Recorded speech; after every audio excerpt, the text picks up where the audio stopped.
What's up, everybody? Thank you for tuning in to another episode of the CPA Zone, the podcast where we discuss tax strategies and accounting tips for entrepreneurs and real estate investors. My name is Ryan Pulis, and our company, the Pulis Group, offers tax planning and advisory services for entrepreneurs like you. Whether it's bookkeeping, tax planning, or CFO services that you're looking for, we've got you covered.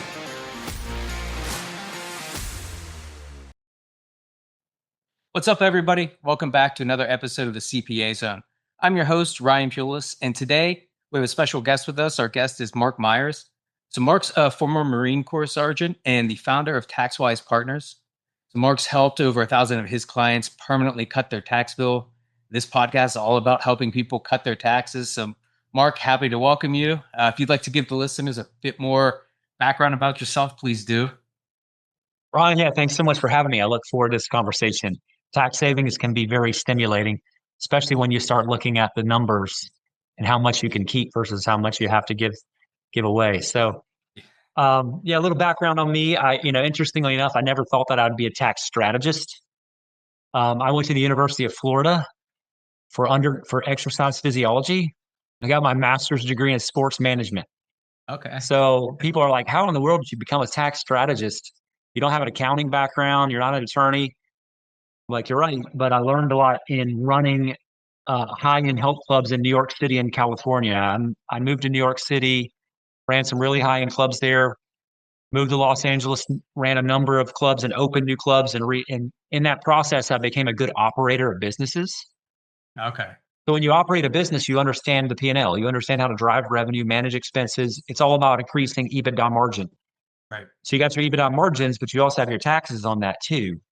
So I realized after about a decade of doing that, like, I'm not gonna be able to maximize my income potential here working for someone else, but I understood how to run business. So I became a consultant to business owners in the insurance space. Did that for a few years and understanding that there's a lot of tax efficiency in insurance, but there's way more tax efficiency outside of insurance when you look at the 75,000 pages of tax code. Yep. So really for the last decade, I've just been focusing on where are the coupons in that tax code and how can we execute those coupons or cash in on those coupons, because a lot of times even the best CPAs don't have time and the bandwidth to find them. Yeah. And of course, the IRS isn't sending out a flyer every week like the grocery store to let you know where you can get these savings, you know? Right. Yeah. Yeah. I mean, what you said is so true. It's if all you're doing with your CPAs, the touching base in between February and April for the annual compliance filing, that's not tax planning. They might be able to shoot you a few lines of, hey, you should consider this or look into doing that. But it's really everything that happens throughout the year before you file that tax return that's where you're going to move the needle. It's the only way to do it. 100%. 100%. And you've got to implement these things, right? A lot of these Yeah. things are not just like, well, I'm just going to shove 24,000 in my 401k or set up a cash balance plan or something. Like, it's you have to actually have a strategy and implement the strategy, which, there's multiple steps, but if what we do is come in and make it easy for people, very easy to implement these strategies. So, Okay, awesome.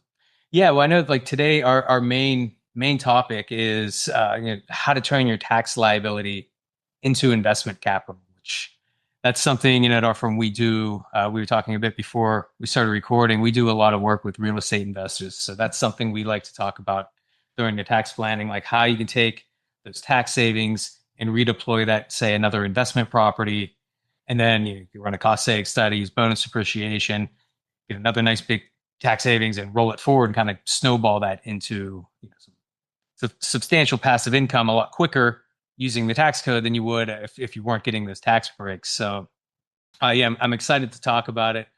I'd love to hear from you on some cool strategies that you like that kind of do the same thing and what that really means to you, how you turn your tax liability into investment capital for your clients. absolutely. No, I love this conversation. And, along the same lines as the real estate, you purchase the real estate, you use the depreciation to offset the income from the real estate if via cost segregation study. Um, if you are a real estate professional, which is a very difficult measure to hit, 750 hours a year and you can't do anything else more than that. Yep. Well, it's a great thing because you can take that depreciation against global income, right? Yeah. Especially if your husband or your spouse has a pretty high income earning job, you can offset W-2 income with that depreciation if you're a real estate professional. But where we go is because we love those. We actually help people get into short-term rentals. Short-term Oh, rentals yeah. are you can eat much more easily get that depreciation to offset global income because the IRS requirement for your material participation is 100 hours, not 750. Yeah. It's a lot easier.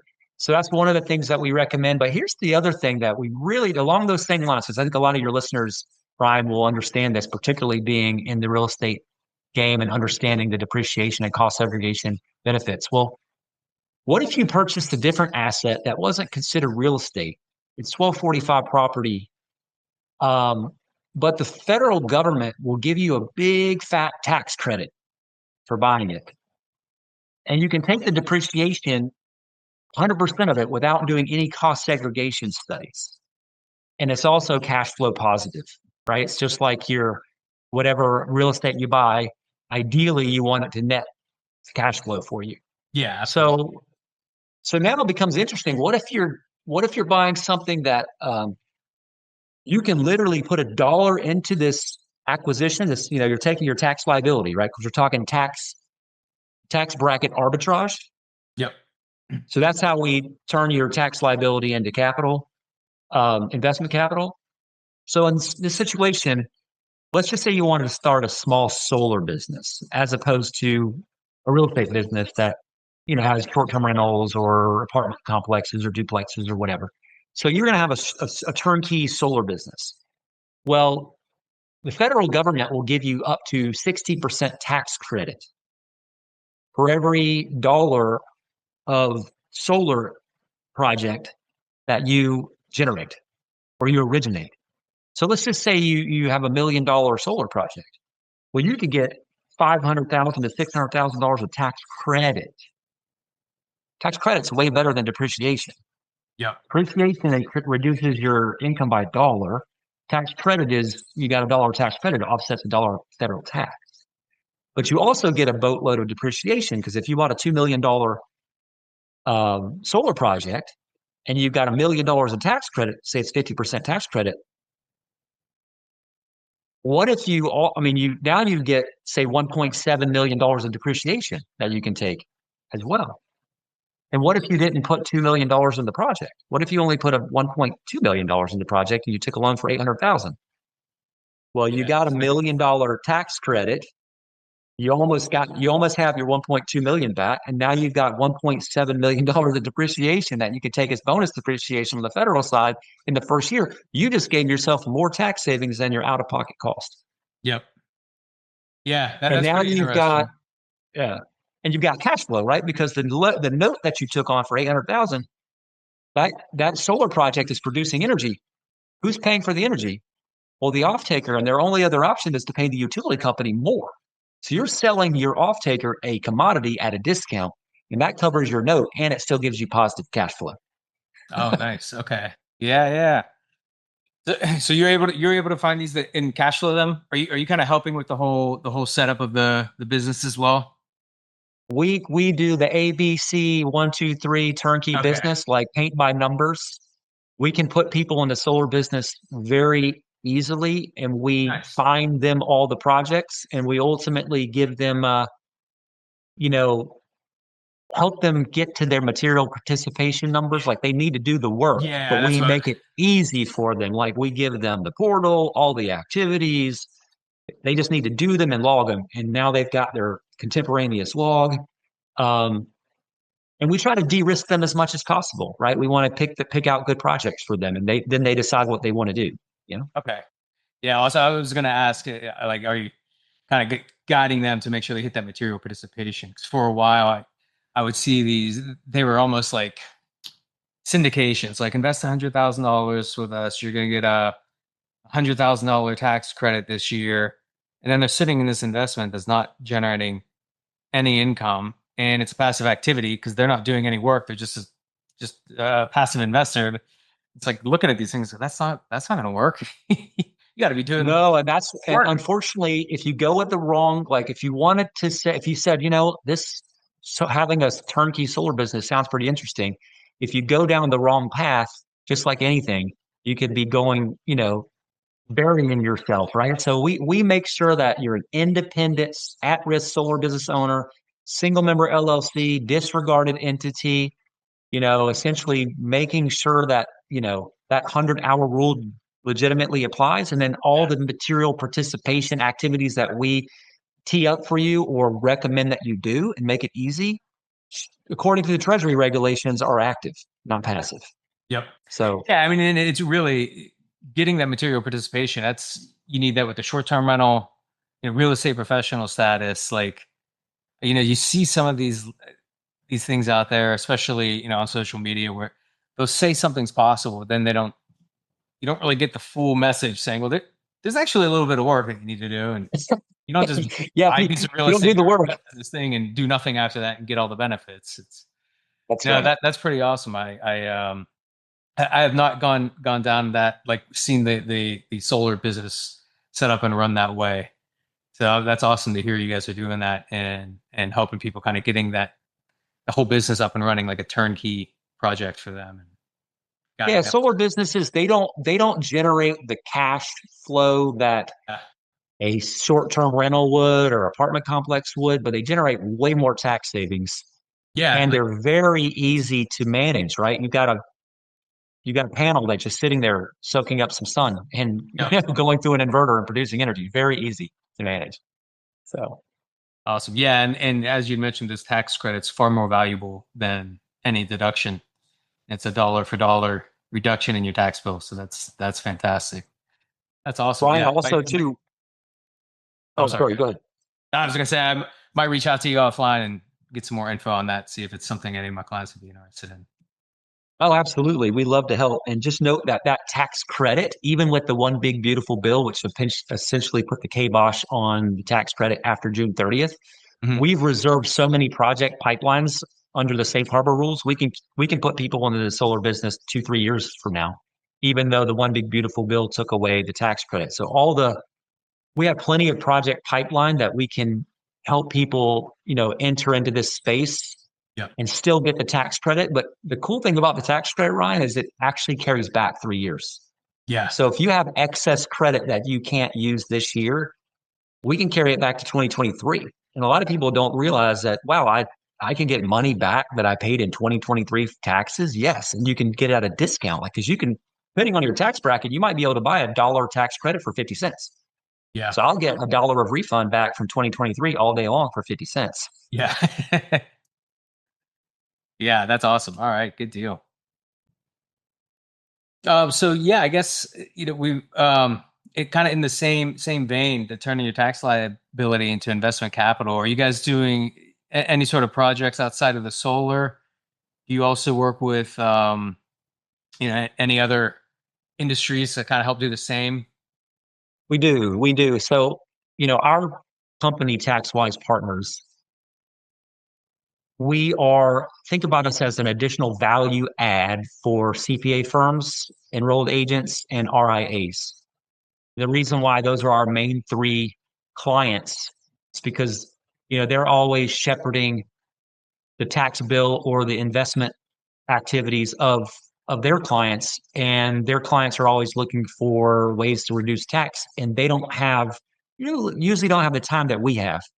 Yeah. So we're kind of like that additional add-on of value. So we don't generally look for the end user.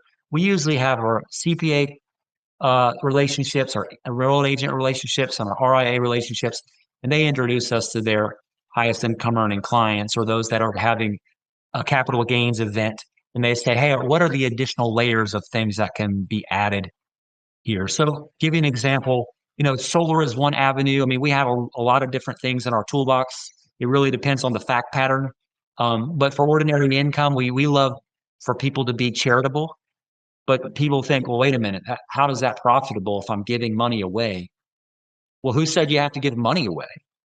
You can give away a capital asset. Yeah. When you give away a capital asset, you get to take, if you follow the rules, you get to take the fair market value of the appraised value of the asset. Well, what if you can acquire that asset for substantially lower cost than the appraised value? Well, now you can either sell it for a profit or you can donate it for a profit. Because if you donate it, you'll actually get more tax savings than your cost basis. Mm. So those are the things like solar businesses, being very optimized in your charitable giving. So you don't always give cash. Sometimes you'll give stocks or you'll give, vegetable seeds or you'll give medical technology away that you're able to acquire at a substantial discount to its current appraised value. Um, you can generally join partnerships, and those partnerships will disproportionately create a negative K1 for you in your first year of the partnership. So let's just say you've got a client that's exiting a piece of real estate and they're not ready to do a 1031, or they don't want to do a 1031 this time, right? They want a little bit more bandwidth. Maybe they do want to go back into real estate, but maybe they don't want to do the 45-day and the 180-day Right. Yeah. thing, you know? Um, so in those situations, we can do some pre-planning for the sell and post-planning, but I'll talk to post-planning because it's kind of an easier concept. Let's just say they had $1 million net gain from their real estate sale. Well, they're going to pay taxes on $1 million. Yeah. Long-term capital gain is going to be 20% plus 3.8% plus whatever state they're in. They're going to pay their state tax. So let's just call it an easy math state. Let's call it Florida. For $1 million gain, long-term capital gain, they have a $238,000 tax. Yep.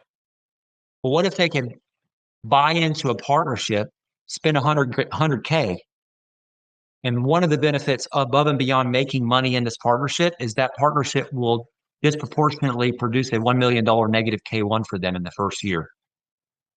So they just have a negative K1 that just offset their $1 million long-term capital gain, and they paid 100 grand for it. And they're actually going to make money on that 100 grand that went into the partnership. So they literally didn't pay 238 in tax. They paid 100,000 to get into the partnership to not pay 238 in tax. Their partnership is going to make money for them, assuming they manage it correctly.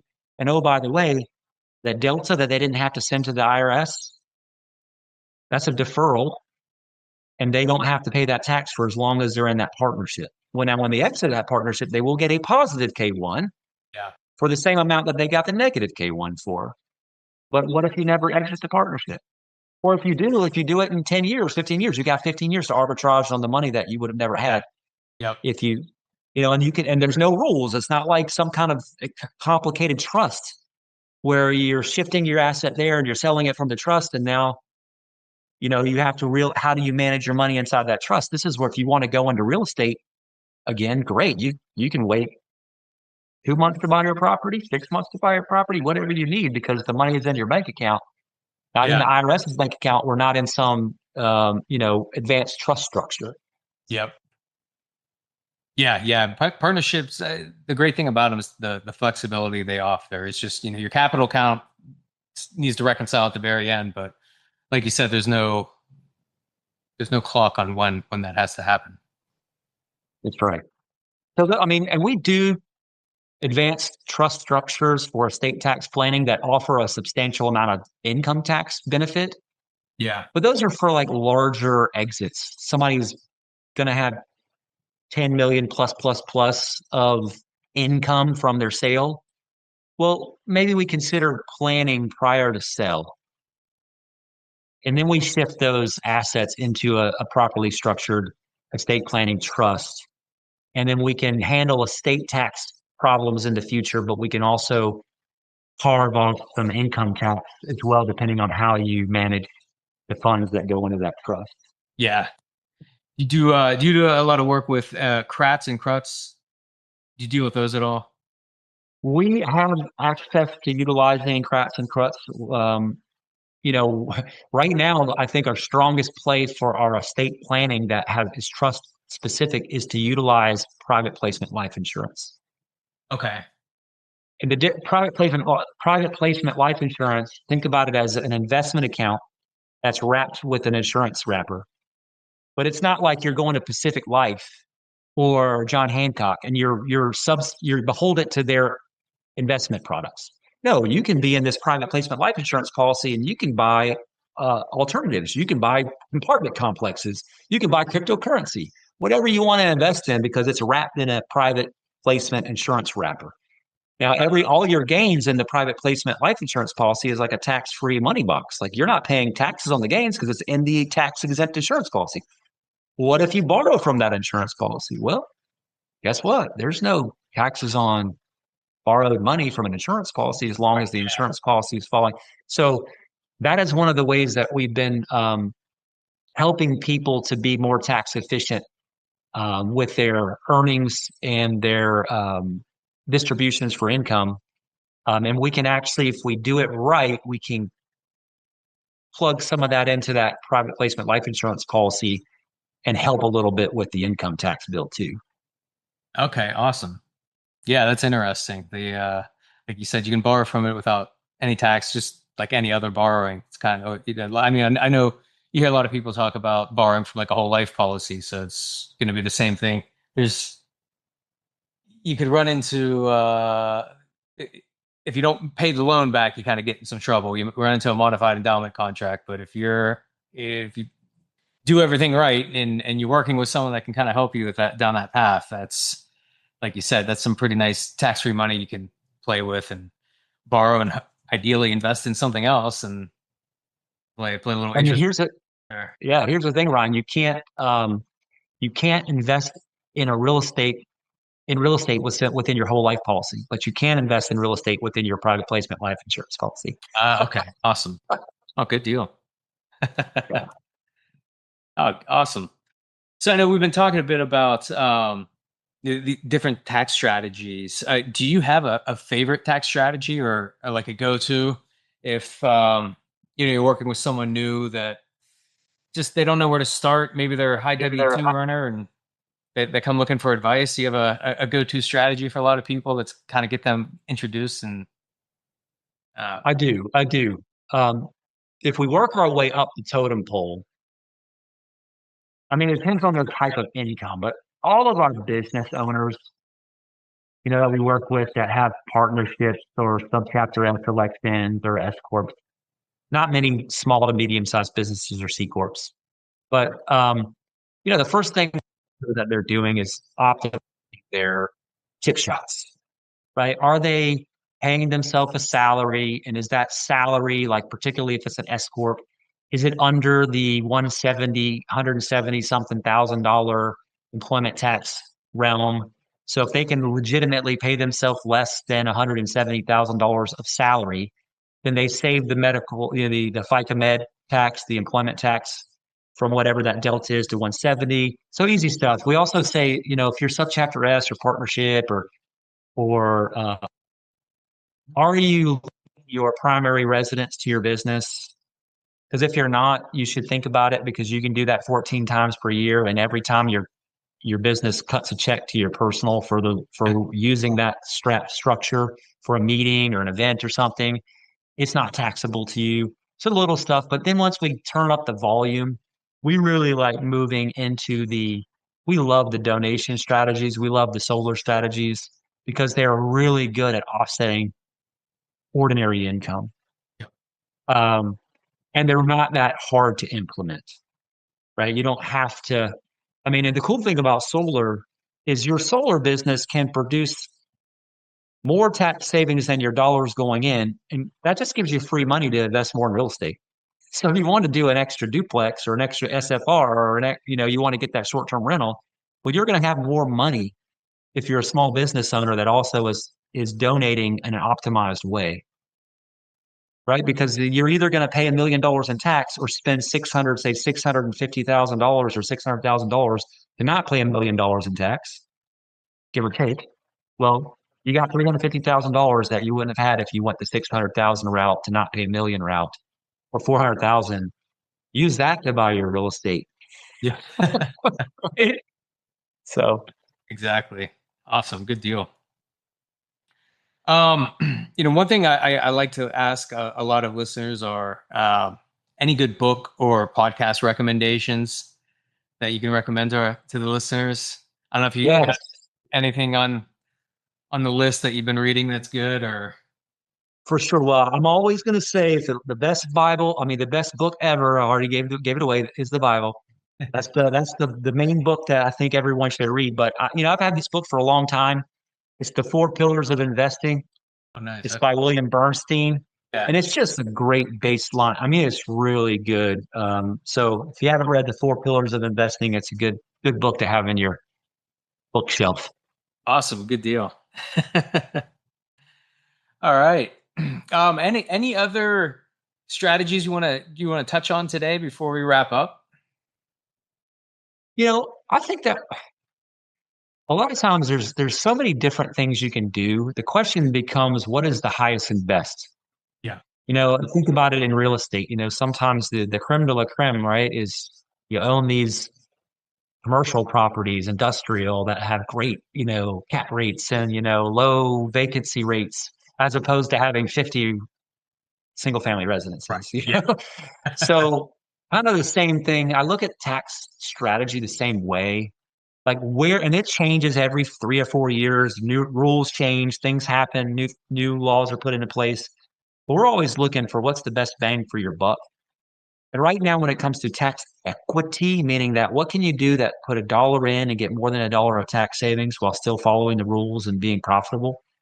Solar and non-cash charitable donations are the way to go. When it comes to capital gains tax, joining these partnerships are great. Maybe setting up a trust prior to the sale if you have time and you have the bandwidth to be in that sophisticated space, great. Using the Augusta rule, those are good. But there's other things out there. You can start other types of businesses. It doesn't have to be a solar business. Obviously real estate, those are great because real estate is going to appreciate in value and generally produce a lot of income if you manage it correctly. Yeah. But some people get into heavy equipment leasing. Like you can actually buy into a heavy equipment leasing business, take a whole bunch of depreciation from that, take the cash flow because heavy equipment is pretty hot commodity in this market.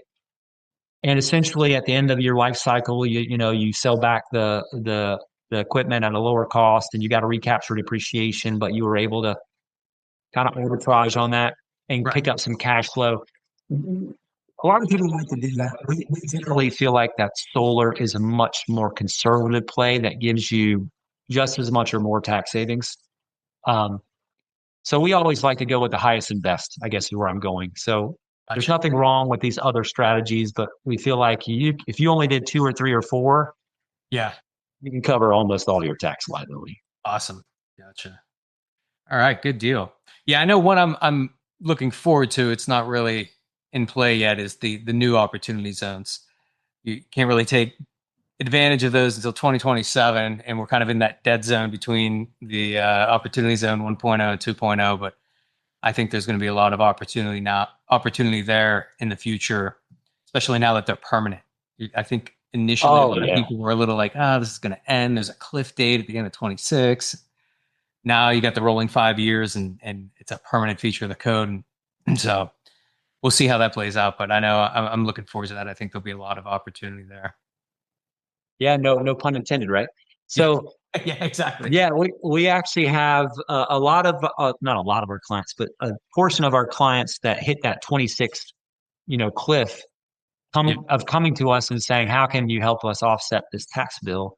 yep, So, but just note, OZ, I agree with you. It's great. I mean, obviously, like a Delaware statutory trust or something, but you're essentially rolling those dollars in. You've got that tax savings and that deferral, and hopefully you've got great cash flow over the life of it. And then guess what? When that thing sells, you love the 1400Z tax code that basically says all your earnings on this real estate sale are not taxable. So it's a powerful, powerful opportunity for sure. yep, yeah, absolutely. I know we're coming up on time here, but before we wrap up, I just wanted to give you a chance to. What's the best way for listeners to get in touch with you? If you want to plug out your website or anything else you have out there, social media, let us know. Obviously, we'll put all that stuff in the show notes as well. Yeah, no, thank you so much. I mean, I think the easiest thing would be to go to our website, taxwisepartners.com. We have a lot of information there. We have it for people to schedule a complimentary consultation, like literally 20 minutes, no cost. We can tell you within 20 minutes what the savings opportunities are based on your fact pattern. So literally just go to taxwisepartners.com and just check us out and maybe book an appointment to say hello to us and we'll shoot you straight. All right, awesome. Well, that sounds good. I really appreciate you coming on. It's been an awesome conversation. We'll have to do it again sometime. Yeah, thank you so much, Ryan. I really appreciate it. All right. Well, that about does it for today, everyone. Thanks for tuning in. If you found value in this, hit that like and subscribe button. Until next time, have a great day. Are you interested in becoming a client? Click the Discovery Meeting link in the show notes to schedule a free call to discuss our services. So that about does it for this episode of the CPA Zone. Thanks for listening, and I hope you found something valuable that you can take away. We are taking on new clients, and if you'd like to work with us, then go to our website and fill out the client intake form on our contact page. This can be found at thepulisgroup.com/contact. That's ThePulicegroup.com/contact.